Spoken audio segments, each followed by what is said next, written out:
ठीक है। टॉपिक आपका है संपर्क में रहे लेंस की फोकस दूरी, लेंसों की, दो लेंस है, ठीक है, लेंसों की फोकस दूरी। अब हमारे पास दो लेंस हैं, देखिए एक उत्तल लेंस है, इसकी फोकस दूरी मान लीजिए f1 है, और दूसरा उत्तल लेंस है, इसकी फोकस दूरी क्या है, f2। क्या है, f। तो इस लेंस की जो संयुक्त फोकस दूरी होगी वो क्या होगी आपकी 1/f बराबर 1/f1 प्लस 1/f2। ये इसकी संयुक्त लेंस की फोकस दूरी का सूत्र है। 1/f बराबर 1/f1 प्लस 1/f2। अब यदि ये दोनों कैसे लेंस हैं, उत्तल लेंस हैं, दोनों की फोकस दूरी क्या है, पॉजिटिव है। अगर मान लीजिए हमारे पास दो लेंस हैं, एक लेंस तो जो पहला है वो उत्तल है, वो क्या है, उत्तल, और इसके बगल में रखा हुआ दूसरा लेंस जो है वो क्या है आपका अवतल, क्या है अवतल।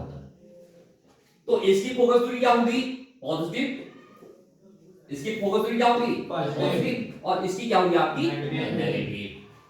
तो इसका मतलब क्या होगा, f1 पॉजिटिव हो जाएगा, इसकी क्या है f1 और इसकी क्या है f2। तो f1 पॉजिटिव f2 नेगेटिव। इस केस में जो संयुक्त लेंस की फोकस दूरी होगी वो होगी आपकी 1/f बराबर 1/f1 माइनस 1/f2। ये इस पर निर्भर करेगा कि लेंस कैसे है। यदि दोनों लेंस उत्तल लेंस हैं, कॉन्वेक्स लेंस है, तो 1/f बराबर 1/f1 प्लस 1/f2। यदि दोनों लेंस अवतल हैं तो क्या आएगा 1/f बराबर माइनस 1/f1 माइनस 1/f2। यदि एक उत्तल एक अवतल है तो 1/f1 माइनस 1/f2। तो ये कहलाता आपका संयुक्त लेंस की फोकस दूरी। ये जो संयुक्त लेंस है वो एक सिंगल लेंस की तरह व्यवहार करता है, और वो जो सिंगल लेंस होगा उसकी फोकस दूरी क्या कहलाएगी आपकी, हम इसको निकाल सकते हैं। अब मान लीजिए आपके पास एक लेंस है, इसकी फोकस दूरी आपकी 10 सेंटीमीटर कितनी है, और इसकी फोकस दूरी आपकी क्या है 10 सेंटीमीटर है। तो यदि मैं इसकी संयुक्त फोकस दूरी निकालूंगा तो क्या आएगा 1/f बराबर 1/10 प्लस 1/10।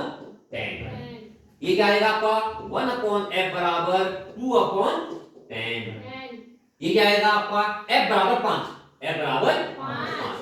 तो इसका मतलब होगा आपका संयुक्त लेंस की फोकस दूरी क्या हो जाएगी 5 सेंटीमीटर, 5 सेंटीमीटर। अब यदि आपको कहीं पर ऐसा लेंस चाहिए जिसकी फोकस दूरी 5 सेंटीमीटर हो, लेकिन आपके पास है नहीं, आपके पास दो लेंस हैं जिनकी फोकस दूरी 10-10 सेंटीमीटर है, तो आप उनको ज्वाइंट करके एक ऐसा लेंस बना सकते हैं जिसकी फोकस दूरी क्या होगी आपकी 5 सेंटीमीटर।